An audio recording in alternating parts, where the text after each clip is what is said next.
The settlement ended years of litigation, hunger strikes, and human rights debates about a group of inmates kept in isolation for a decade or more to control prison gangs at Pelican Bay State Prison. Now, California's prison system will hold inmates they see as most dangerous together in small, high-security units with similar privileges as other prisoners. Alex Simpson, Associate Director of the California Innocence Project, joins me with how this will change things in our prison system. And Alex, why was the lawsuit filed back in 2009? So this lawsuit is a class action lawsuit brought on behalf of people in solitary confinement in California, and the goal was to establish that the conditions and the restrictions that people had in solitary were really amounted to cruel and unusual punishment, and it was just simply untenable the way that it was happening. That was really just kind of the point that the lawsuit was trying to bring to light. Briefly describe for us what it's like right now in a solitary confinement unit. The best description that I can give you is one that one of my former clients told me, which is imagine, and you can do this yourself if you want to, lock yourself in your bathroom for 23.5 hours a day. And you're going to have your food brought to you, but you don't leave that room. It's a little bit larger than a standard cubicle, and it's really very psychologically damaging.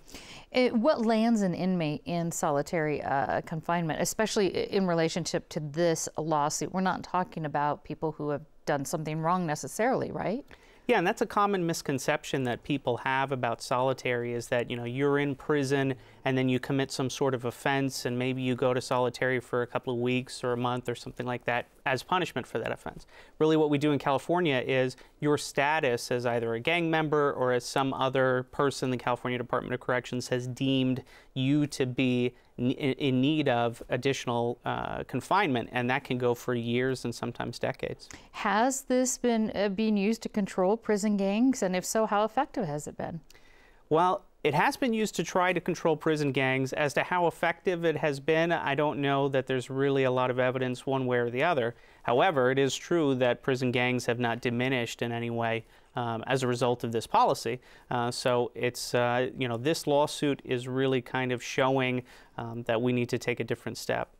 So specifically following this lawsuit agreement, what will the new small housing centers provide for the prisoners who were previously in solitary confinement? Yeah, and it's still a little new to determine how these areas will work, but essentially it's going to be a higher security, smaller facility within the prison, and the individuals who were previously in solitary confinement have a lot more privileges or ability to make phone calls or receive mail, that sort of thing. So we'll see whether or not this is something that actually works. How will this be enforced, and when will it be implemented? CDCR, just got this information today or yesterday, so it'll probably take some time to implement. I think CDC would like to say that, they've been trying to implement some of these changes for a while now, but, California has a very large prison population in solitary confinement, so it'll probably take some time. Can you give us an idea of how large? Are we talking thousands here, hundreds? California, I believe, has about 6,400 people who are in solitary confinement or in isolation in some way across the prison system. Pelican Bay is the largest supermax facility. Almost everybody there is in solitary confinement or some sort of isolation, but it's a large number. Well, let's talk about this. The solitary confinement, that's not going away. That'll still be used. Under what conditions will that be used now?